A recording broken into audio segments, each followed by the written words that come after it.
Good evening, class. We are in week two of our NPTEL course live session for the course Urban Utilities Planning, Water Supply, Sanitation, and Drainage. So, this week we'll be looking at a few problems from the previous run of the course of week two assignments. Yeah.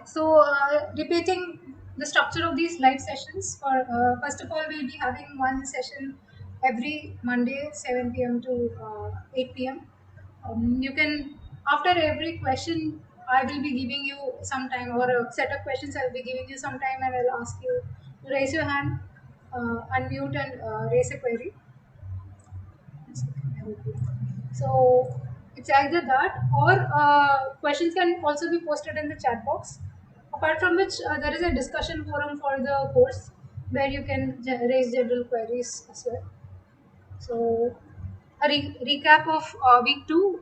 The lectures focused on water demand prediction and management, types of urban water demand, fluctuations in urban water demand, role of the government, and cost of water supply.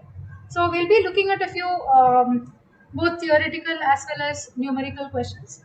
Um, if you have any doubts at any point, you can raise your hand, but it will preferably be answered during the time after each question. So let's move on to our first question.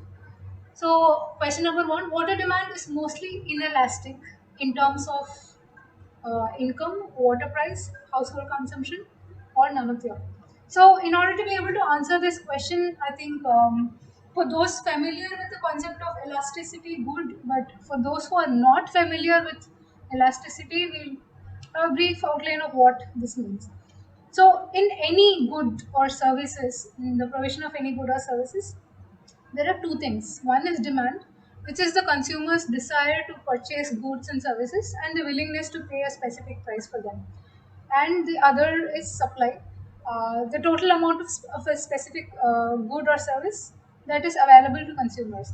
So, the standard law of demand is what we call it in economics, is that with increase in price, demand should reduce. So that is evident from this downward sloping curve that we see. So what happens is whenever there is a good becomes more pricier, say from 10 bucks to 12 bucks, we start wondering, so like less people will be able to afford it is one thing. Even people who can afford it will start wondering whether they really need the good. So in the dynamics of this price versus demand. Price elasticity is the proportion to which the quantity demanded changes with respect to price. So there are two types of goods that we have. One is elastic goods and the other is inelastic goods. So there are some goods where you increase the price and there is almost no change in the amount that is demanded. For example, medicines or fundamental necessities under which water comes. What happens is, no matter how much you increase the price, there will be a minimum amount of water that will be consumed by people because it is a basic necessity.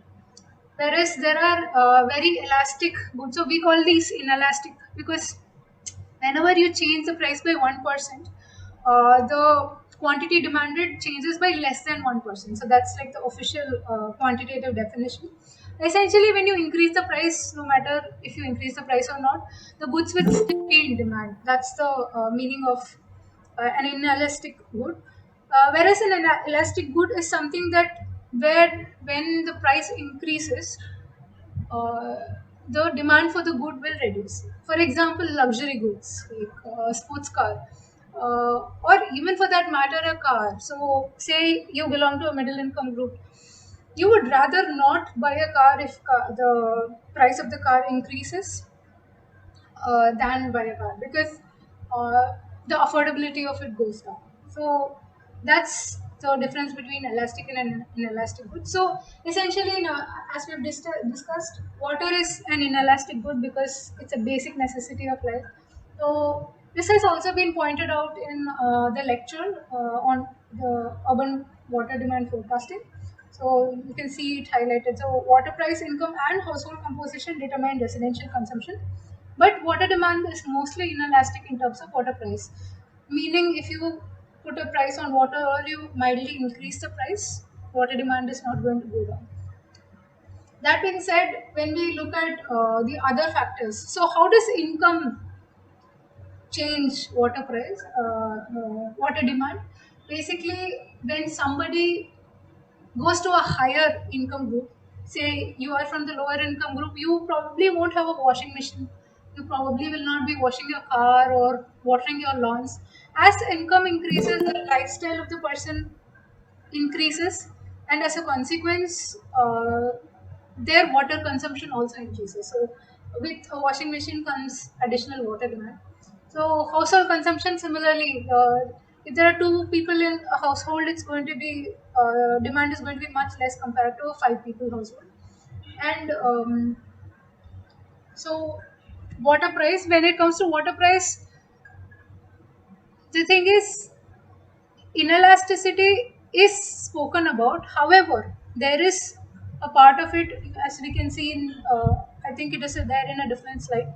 So, water price as it increases, there will be a section of society that will opt out of going for paid water. So what will happen is they'll start resorting to sources that are unhealthy, say a very dirty lake or some other form of polluted water body, or theft of water might increase. So these are the consequences of increasing water price beyond a level. So eventually the answer for the question is the water price. So water demand is mostly inelastic in terms of water price. Uh, Moving on to the next question. Which of the following causes seasonal fluctuation in water demand? So again, within this there are income, temperature, population and heat wave. So this is the slide that talks about change of water demand with seasonal fluctuation. So we can see that temperature, the second factor, climatic factors, temperature, precipitation and evapotranspiration result in seasonal fluctuations, whereas population or income belong have long-term changes, and heat waves cause immediate fluctuations in water demand. Any questions till now? Any queries? I hope not. These are very basic concepts that were already covered in the lecture. Okay, moving on to the next question. According to IS 1172/1993, what is the minimum amount of water for the EWS population, considering supply through standpost for communities with population of up to 20,000? If the class remembers, can you post the answer in the chat box? Does anybody remember what the answer is? So it's for an EWS population, and it's considering supply through standpost, and the population of the city is less than 20,000.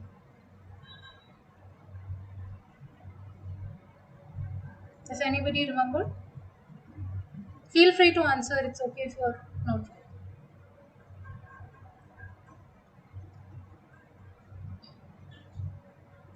Okay, no responses. I hope you guys are 100 is one response. All right. So we take these standards from Indian Standard Code 1172/1993. That's it. Basically lays down the basic requirements for water supply, drainage, and sanitation for residential, commercial, industrial, and other types of buildings in urban areas, including railway platforms, bus stations, and terminals, seaports, airports, and market yards. And what is LPHD here? That's liters per head per day. So this is a page from IS 1172/1993. As we can see, under water supply requirements for residences, we have this part. So for a community with population of up to 20,000 without flushing system. So in the question, if you noticed, it says EWS population. Usually lower income or EWS populations do not have flushing systems. Flushing system is the WC flushing, with the WC cistern that you get, the flush that you use. So it consumes a lot of water and it incurs a lot of installation charges and stuff. So an EWS community can we can safely expect that they might not have a flushing system. So, and water supply through a stand post is 40 liters per capita per day. So this has also been covered in Sir's lecture. So this is the screenshot. So this BIS standard is free for download from the link given in the slides. The slides will be shared with you later. So you can download them after registering online. The hard copies are paid, but downloadable copies are free of cost. So you can just type in the IS code number, and multiple IS standards are present, downloadable from this website. So the answer is actually A, 40 liters per head per day. So moving on to the next question. Minimum water pressure in fire hydrants must be 50 to 100 kilonewtons per meter square, 100 to 150, 150 to 200, and 200 to 250. So this is there in the section where Sir is talking about fire demand, and it's given us 100 to 150 kilonewtons per meter square. So the reason why we have uh, a pressure requirement of 100 to 150 kilonewtons per meter square is to attain a water head of 10 to 15 meters. So, what is water head? Sir also goes ahead and says that it is the extent to which the vertical height of water reaching is what he says. So, we'll take a look at water head. So, whenever you have any source of water, whether a pump is attached to it or not, we have something called a waterhead. A waterhead is the maximum height up to which you get a decent pressure in the water supply. So, if anybody has lived in high rise apartments or even in medium rise buildings, uh, the water pressure in lower floors are comparatively higher than the water pressure in upper floors. So, the reason for this is as the pressure, so it's essentially working against gravity, right? So there is a loss of energy as you move up. So which is why whenever you have high rise apartments or medium rise apartments, we have additional pumps to increase the water head, that is increase the distance to which water can travel at a minimum required pressure. So that is water head. So we have this standard of 100 to 150 kilonewtons per meter square pressure requirement, so that water can reach up to from 10 to 15 meters without any additional pumping. So apart from this, however, during firefighting, they might have additional pumps or motors attached to the fire engine, so that water is sent out in a higher force.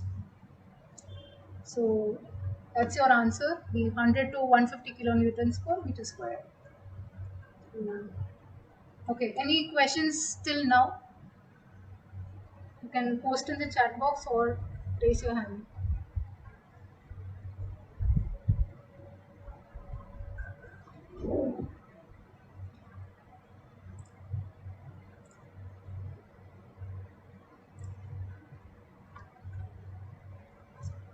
Since there are no questions, let's move on to an a numerical problem. Sorry, not empirical, numerical problem. In fact, this problem had a bit of an issue that was raised in the discussion forum as well. So we will be addressing that here. So question number 7 in the previous week 2 assignment. Estimate the total fire demand for a small city having a population of uh, 45,000 if 3 fires break out in a day and each fire stands for 3 hours. So the issue here is the number of fires that break out. So the question says 3 fires. So we'll be taking two scenarios where 3 fires are breaking out in the same place. So that is one scenario that we'll be considering. A scenario B is, say it's a city of 45,000. The 3 fires are breaking out in different places. Actually, this is the more standard. Scenario B is the more standard way of looking at it, but we'll look at both. So say in case there is a generic question which says 3 fires break out, there is going to be a huge difference if you consider it as one fire, or like matlab one fire as in one place में three fires, or three fires in different scenarios, because the number of hydrants, fire hydrants that we'll be considering will be very different. So in case of scenario A, we'll be considering one fire hydrant, and scenario B will have three fire hydrants. So let's move on to the problem. So the city's population is less than 50,000, whereas Sir had elaborated in the lecture, we'll be calculating the amount of water required directly from the number of fire hydrants that are being put to use, the number of streams, the duration of fire, and so on and so forth. So let's look at scenario A. So in scenario A, we are considering that all three fires are in the same place, which means the three fires can be put out from the three streams. So if you remember in the lecture, sir talks about how one fire hydrant has three streams attached to it, like potentially coming out of it, not attached to it. So in this one fire hydrant situation, so the population is 45,000, which is less than 50,000. Therefore, we are using this method. The number of fires per day will be three fires, but we are considering one hydrant. And the duration of each fire is 3 hours. For the purpose of calculation, we are using one fire hydrant to be used per fire. So we are considering usually this is the consideration, one fire hydrant per fire, but since here it has been specified that it is in one area, we are going to use one hydrant in total. Each fire hydrant has three simultaneous streams, as I had elaborated, and the discharge of each stream is 1100 liters per minute. So the total fire demand per day for the city will be the number of fires per day, so which will be the number of fire hydrants, into the number of streams per fire hydrant, into discharge per stream, into time in minutes. So we are considering one fire hydrant. As I had said, this is scenario A. We have three streams per fire hydrant. We have 1100 liters per minute. Therefore, we are taking time in minutes. So even though time is given in 3 hours, given as 3 hours, since our discharge per stream is given in minutes, we'll be taking time in minutes. So it will be 3 into 60. So the total amount of water required accounting for fire demand per day for the city is 5,94,000 liters per day, which is essentially 594 kiloliters per day. So the answer for this is B, 594 kiloliters per day. But the standard way this question has been devised, technically it can be construed as three fires breaking out in different parts of the city. So let's look at the calculation for that. So in this case, we are considering three hydrants. So similarly, so number of fires per day into number of streams per fire hydrant, discharge per stream, and time in minutes. So we have three fires per day, and each fire hydrant has three streams. Discharges 1100 liters per minute, and the time is 3 hours into 60 minutes. So we get a total of 17 lakhs 82,000 liters per day, or 1782 kiloliters per day. So that will be your fire demand in case you're taking it as three fires. That being said, in the previous year's assignment, I think they've considered all three fires in the same place. So, any questions regarding this numerical?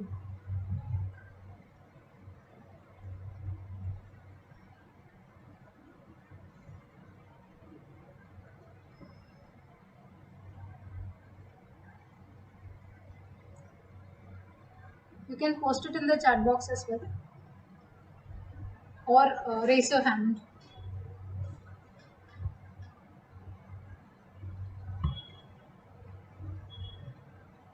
Alright, since there are no questions, the questions can be raised later also. Uh, let's go on to the next question. Question 8. Give the total fire demand for a city having a population of 9 lakhs using Quishling's formula. So, from the slide again, Quishling's formula is basically Q is equal to 3182 into root of the population in thousands. Mind you, it's not the population verbatim, so it will be in thousands. So, and the water will be, the output will be in terms of liters per minute. So calculating, we have a population of 9 lakhs, Micheling's formula. The solution is total fire demand per day for the city.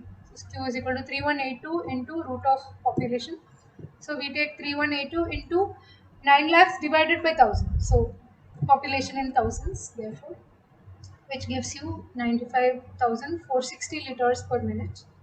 And that's our answer. So you can see that it's answer D. So this is very simple. You just directly, you don't consider the number of fires, you don't consider the number of hydrants in use, the length of fires, nothing.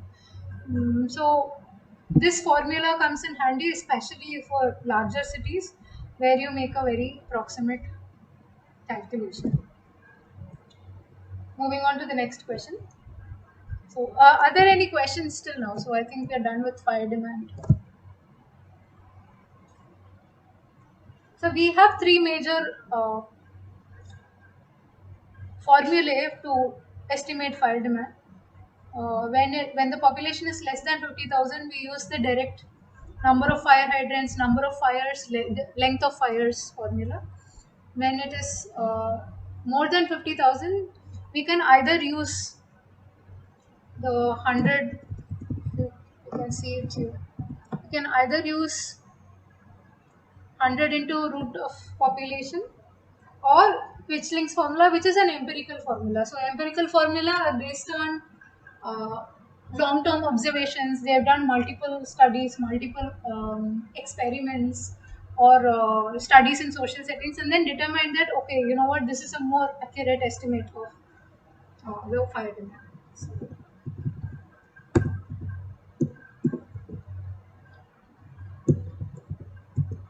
So let's move on to the next question.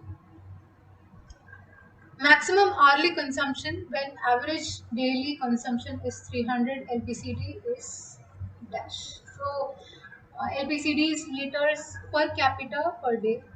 So how much average daily consumption is stated as 300 liters per capita per day, which translates to one person on an average for the whole day consumes 300 liters in a particular area. Okay, so when given this, how do we calculate maximum hourly consumption? So from the lectures, we note that water consumption is not uniform throughout the day. Sometimes we consume a lot of water, sometimes water consumption falls very low, especially say when you're sleeping.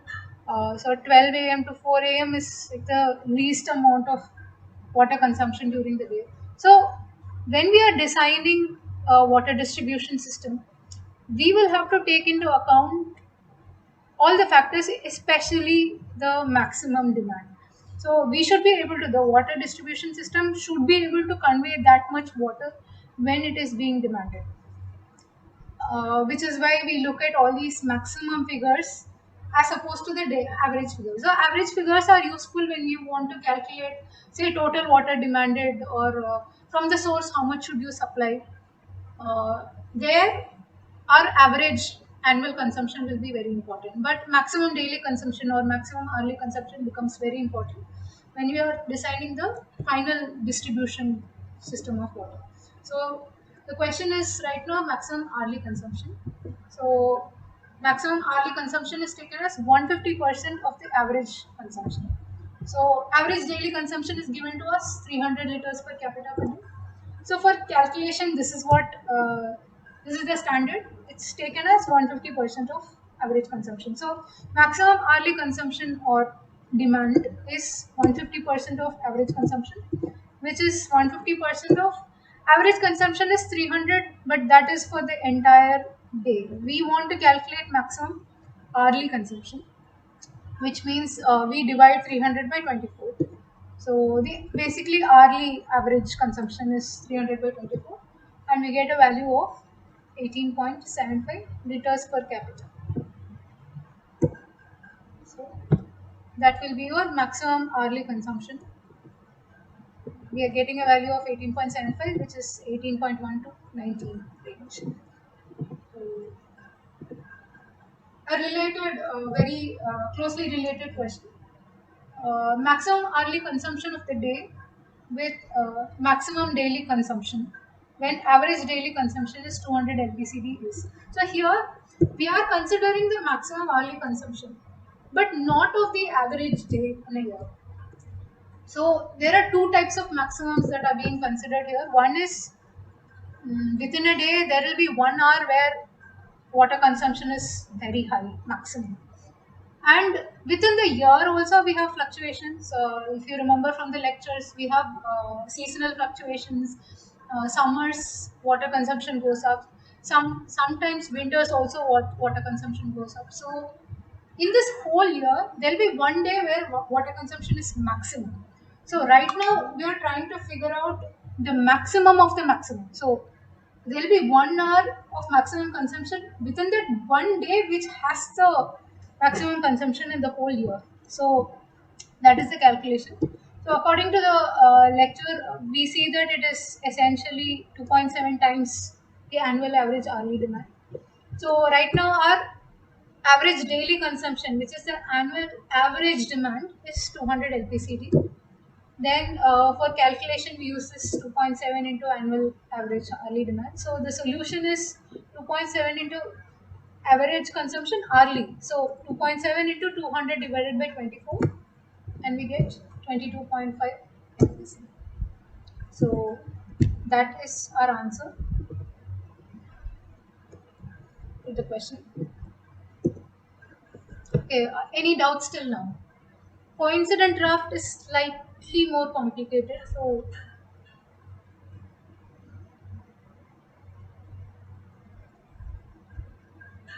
any doubts, anybody?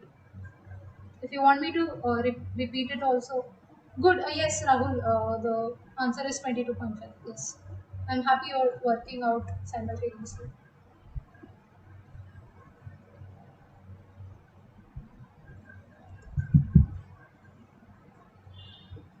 In fact, most of these problems might look a little confusing or might feel a little out of grasp, but once you work out one problem, I think the next one comes off quite easily. So the next question is on coincident draft. So coincident draft for a city with a population of 1.5 lakhs, population of 1.5 lakhs with average water demand of 200 LPCD is dash MLD. So they've asked us to use Quichling's formula to calculate water demand. So what is this coincident draft? So coincident draft is taken as the sum of the maximum daily demand and the fire demand, or maximum hourly demand, whichever is more. So let's break this down. So this is an example that sir had worked out. So that's just for reference. So given we have a city of 1.5 lakhs population, and we have an average water demand of 200 liters per capita per day. So coincident draft. So there are two values that will actually three values we'll be calculating for coincident draft. Uh, Coincident draft mein we will select the higher option of two options. So the higher value of two options. One is either the sum of maximum daily demand and fire demand, or we will consider maximum hourly demand, whichever is higher. So let's first calculate maximum daily demand for the city. So we are given that average daily demand is uh, 200 LPCD. So average per capita daily demand is 200 LPCD. So average daily demand for the entire city will be 200 into 1,50,000. So 1,50,000 people will be consuming 200 liters each. So that will lead to 3 crore liters per day, or 30 into 10 power 6 liters per day, which is 30 MLD, million liters per day. So that's the unit. So 10 into 10 power 6 is the reduction factor. So average daily demand of this city is 30 million liters per day. So then we calculate maximum daily demand. So what is maximum daily demand? From our previous slides, we realize that maximum daily demand is 180% of the annual average annual daily consumption. So that will be 180% of average daily demand, which will be 180 by 100 into 30. 30 we get from this above calculation of average daily demand. So that will be 54 million liters per day. So this is the day with the maximum demand in the entire year. So which can be seen in the previous slide.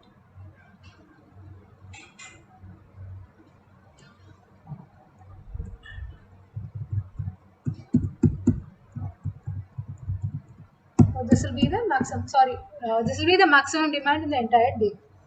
So then we have calculation of the fire demand. Right now we are going to use the quick swings formula. So total fire demand per day for the city is 3182 into root of population in thousands.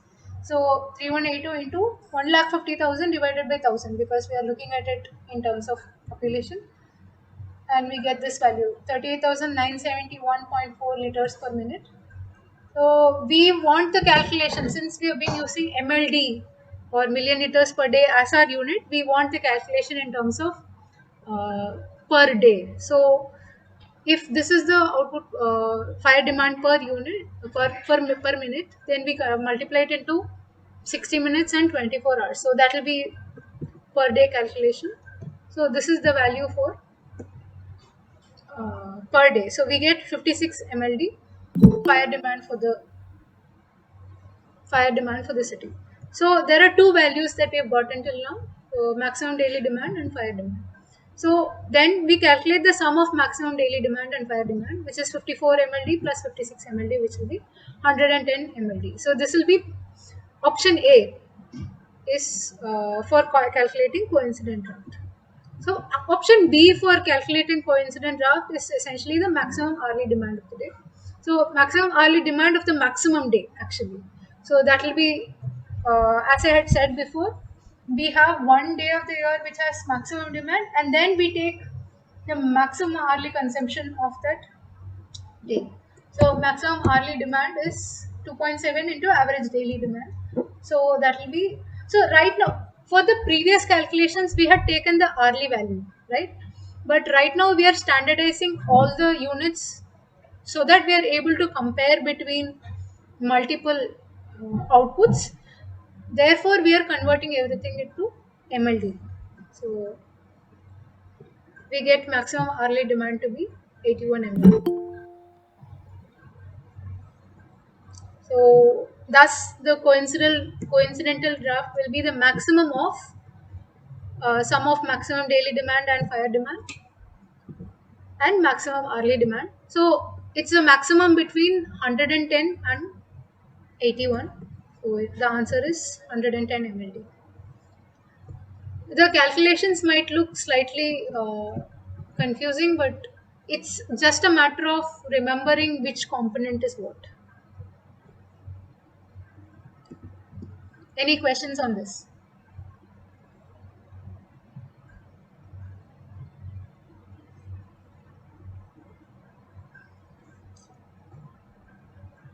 So coincident draft essentially has us calculating three components. So you can see here sum of maximum daily demand and the fire demand, or the maximum hourly demand. So we compare these two values and then take the maximum value of the two. This will be the coincident draft. Any questions?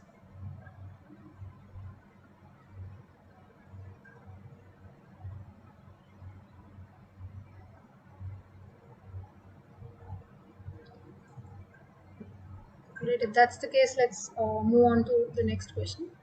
Which of the following statement is false concerning the role of government in water supply? So, A. Center oversees the interstate distribution of water. B. Water supply is a central subject. C. Government of India plans provision of piped water supply to every household by 2024. And D. Government of India has set the service level benchmark for water supply. So, each of these options are actually present within the lectures. You can see water supply is a state subject. And the other options where center overseas interstate distribution of water is also present in the slide. And we see the other two options. Nal Se Jal scheme has been proposed for provision of pipe water supply to every household by 2024, and delivery levels and benchmarks have been set by the government. So let me go back a little bit, and so the answer for this question will actually be B. uh, the false statement here is water supply is a central subject.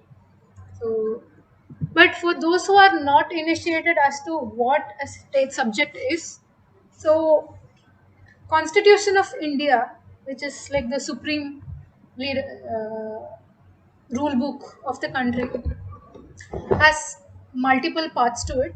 One is the one major part of it is the schedules. So you have articles within the Constitution of India where there is a preamble, which is the beginning, which is sort of the essence of the Constitution. Then you have articles giving all the rules, essentially, all the fundamental rights, duties, sub will be part of the main articles. And then we have what is called schedules in the Constitution. So I'm not going to go into the legality of schedules, but let me show you the seventh schedule of the Constitution of India. So what does it mean to be a state subject? Water is a state subject. So if you look here, the seventh schedule, which is associated with the Article 246 in the Constitution, has three lists actually. One is the union list, and then next you can see list 2 is the state list, and then the third one is concurrent list. So all the items that have been listed in the union list are under the purview of the central government or the union government, as we say it. So those subjects, the state government can do things, but you cannot really supersede, or the supreme authority is the union government. And then list 2 has a list of items where the state government is the higher authority. So central government might have policies and regulations and schemes for their implementation, but ultimately the purview of everything under the state list comes under the state government. And the concurrent list is something where both the central government and state government have a say. So under the state list you can see item number 17, water, that is to say water supplies, irrigation and canals, drainage and embankments, water storage and water power, subject to the provisions of entry 56 of list 1. So there is a partial subjection in entry 56. So we'll go back to entry 56. So it's basically interstate. 56 talks about interstate rivers and river valleys. Except this part of water or water issues or aspects connecting to water, everything else will be part of the state government's purview. So we can understand why, because interstate waters is essentially concerning two different states, and if one state sort of takes decisions without considering the other state, so since more than one state is involved, it partially falls into the purview of the central union government. However, everything else related to water belongs to the list 2 of 7th schedule. So that is what it means to call water supply as a state subject. So this is a very popular term, whether it's a central subject or state subject, and there are a lot of arguments happen as to whether central government can do something on a state subject or state government can act on a central subject, and so on and so forth. So that is where the relevance of that comes in. And then talking about service delivery levels and benchmarks. So we had a week 0 trial run where I had taken a small session on service level benchmarks. I'm going to repeat those slides here since week 0 was not really a live session. Let's say. So okay, I'll be addressing that later. So The answer here is water supply is the central subject is the false statement. Let's look at the next question. Government of India service level benchmark for continuity of water supply supplied is.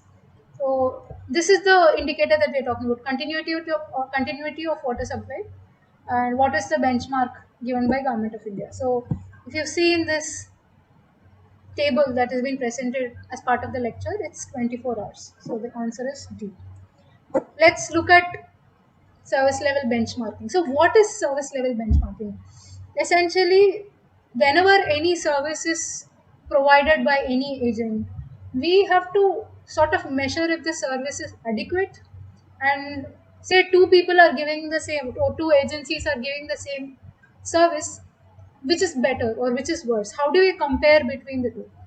So in India, we have this organization called the CPHEEO, which has issued the Handbook of Service Level Benchmarking, which talks about four major domains: water supply services, sewage management, which is sewerage and sanitation, solid waste management, and stormwater drainage. So our current course focuses on three of these. So you can see that under each of these services that are being provided by some form of agency. Usually, it is provided by urban local bodies. Water supply is managed by urban local bodies, which is the corporation or the municipality in case of a city. So we can see that there are multiple indicators that constitute each of these services. So under water supply services, we see that there are 9 indicators. Under sewage management, 9 indicators, and stormwater drainage has 2 indicators. So each of these indicators, okay, let us say take one of the indicators, coverage of water supply connections, as which we just saw, right? As one of the examples to look at what this service level benchmarking handbook provides us.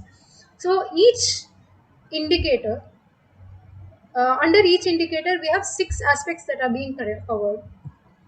Taking the example of coverage of water supply connections. So this is a screenshot from the handbook. First, we have household level coverage of direct water supply connections. What is it? How is it defined? So we take it as the total number of households in the service area that are connected to the water supply network with direct service connections as a percentage of the total number of households in that service area. So total number of houses with connection as a percentage of total number of households in that entire area. So, and they've further gone on to define what a service area is. So, say in the case of an urban local body, say it's a corporation, that entire corporation area might come under the purview of service area. Next, we have data requirements. So, what are the data that the urban local body or any evaluation agency will need in order to figure out this particular indicator under the service level benchmark? So in this case, we need 2 indicators.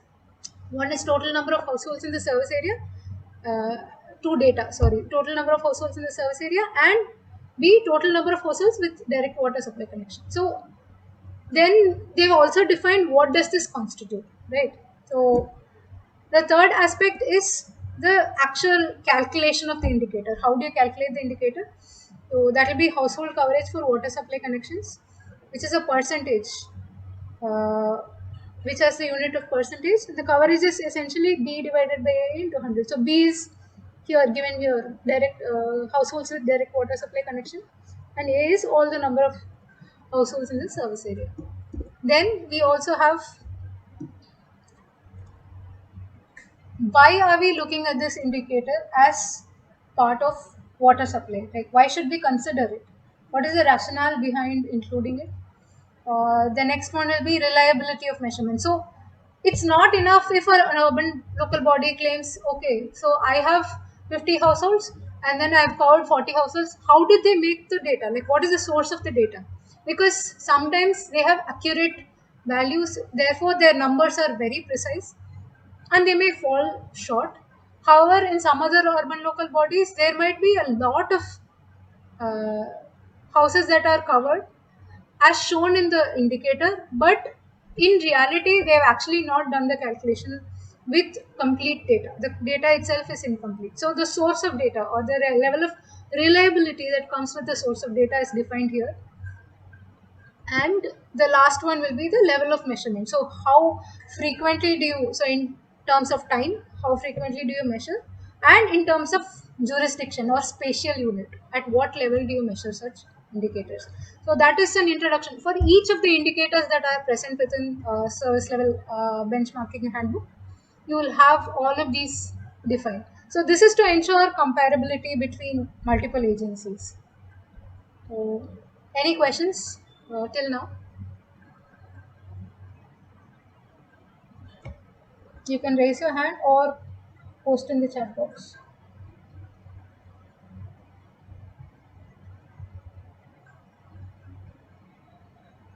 Okay, I assume that there are no questions. Moving on to the next question. Identify the false statement concerning water supply. 24-hour supply decreases wastage of water due to leakage. B. Constant pressure in the distribution system in 24-hour supply. C. Maintenance requirement for joints and meters is comparatively more for 24-hour supply than intermittent supply. Or D. Metering reduces water pressure. Can anyone answer? Like post in the chat box or even unmute and which do you think is the false statement? Which means three of the statements are correct. Okay, we have one answer from Ashwin. Ashwin says 24-hour supply decreases wastage of water due to leakages. The false statement. Anurag says D. Metering reduces water pressure. Okay, let's discuss them. So these let's not go to the slide. Let's discuss them. So first of all, let me go from the reverse. Okay, someone else is saying B. Let me explain. So when it comes to water supply, logically speaking, when we add a particular obstacle to any kind of water supply, that will reduce the amount of pressure that is being meted up. So say you have a pipe and you have 4 households connected to the pipe. The pressure that is available in the fourth household will be the least. Versus say you have 10 households connected to the same pipe. The pressure will at the 10th household will be much lesser. The reason for this is the number of outlets that you have in between the source of water and the household that you're supplying water for is quite high. So more the number of outlets, lesser will be the water pressure. So essentially when you're adding a water meter, the water meter acts by running water through the meter. So the meter itself actually acts as an outlet. So it won't consume as much pressure as an entire house. But at the end of the day, it does reduce water pressure to a certain extent. So again, at the level of a single household, it might not make a difference. But if you look at it for an entire city, the water pressure does reduce overall. So you might have to pump water at a higher pressure. C. Maintenance requirement for joints and meters is comparatively more for 24-hour supply than intermittent supply. So in case of 24-hour supply, the joints as well as any kind of meter in the water distribution system is constantly strained. 24 hours there is pressure at every joint. So if you have noticed, the joints are the weakest points in the entire distribution system, which is why it's more reinforced. But given that, the reason for that weakness is the additional pressure because there is a change in direction, therefore there is a change in velocity. So there is an additional pressure at the joints, because of which the maintenance requirements for such joints as well as meters. Again, meter also redirects water, so it is constantly working. Therefore, C is true. Maintenance requirement is higher. B. Constant pressure in the distribution system in 24-hour supply. Well, B is the definition of 24-hour supply. So you need constant pressure in the water distribution system to keep water flowing, and that is the only way that you can keep water supplied for 24 hours. So think about it, the entire system, entire distribution network is always filled with water. You poke a hole in any of the pipes, you will immediately see water gushing out. So which means the entire distribution system is actually under constant pressure. So B is also actually a correct statement. So the false statement in this is 24-hour supply decreases wastage of water due to leakage. So in reality 24-hour supply actually increases wastage of water. So what happens is the net amount of pressure that in the system is higher. So say you have a small leakage somewhere, uh, two things will vary. One, because pressure might be lesser, so the amount of water flowing through that gap is lesser. But the bigger problem is, say there is a leak in the water supply system, and you have supply of water for 6 hours, that area is going to leak for 6 hours. Whereas if you have water supply for 24 hours, that hole is going to leak for 24 hours, and therefore the net amount of water leakage is higher. But sir also goes ahead and explains how this is in terms of leakage in constant pressure, matlab 24-hour supply. However, when it also comes to intermittent supply, there are other kinds of leakages. For example, people might not close the tap. They might leave the tap open to check if water will come. Even in our neighborhoods, I mean, from in my neighborhood, this is a very popular problem. People will leave it open so that they know. It's just like power cut time may we leave the light on so that once light comes, okay, there is some indication of power supply. Similarly for water supply. Or the other problem is people end up storing a lot of water during intermittent supply. But when there is a fresh round of water, they tend to throw away the whole thing, thinking, okay, you know what, I don't want old water or stored water. Especially in areas where there is a mild smell or a mild issue with quality, then this throwing away of water is a huge problem. And people also tend to store more than they require. So these are the problems with. So the answer is A. And that's all for this week. Do we have any questions or anything, any doubts regarding this session or any other sessions that have been covered? I hope I've covered all types of numericals that you're going to face.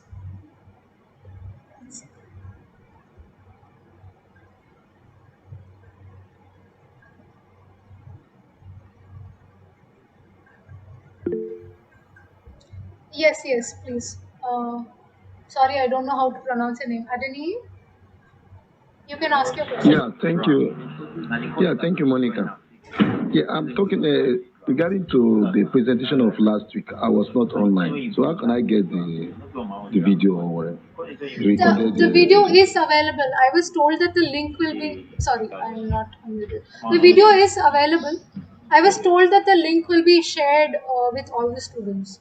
It's actually available on YouTube. Okay. So, Now we check. I didn't see it. okay, so I can actually share the link here as well. Just give me 1 second. All the videos that will be posted. So, it's question 5 in assignment 1, options are not matching. Okay, 1 second. What's question 5?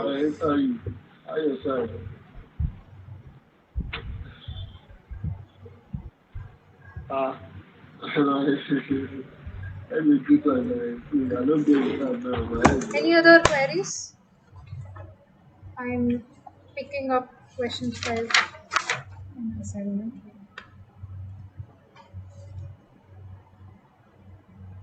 Oh, you mean question 5 in, you mean week 1's run, Rahul? Can you explain which assignment? Is this week 1's assignment and which run is it? Current run or the previous run?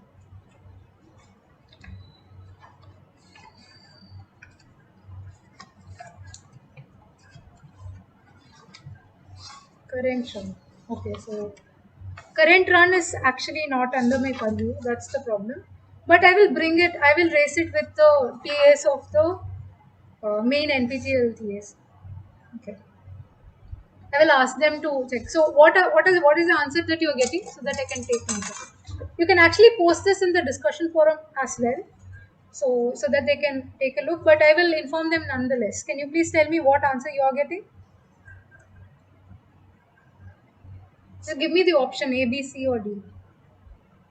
Or you're not getting any of the numbers, is it?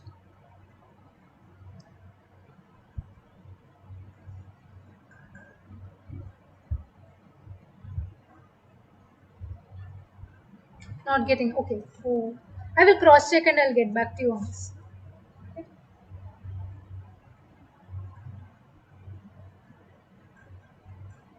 I'll address this in the next class, or I'll ask them to post in the discussion forum. So, any other queries regarding the taught lectures? Yes, Ashwin. Hi. So my question is more of a practical question rather than a technical one. Yeah.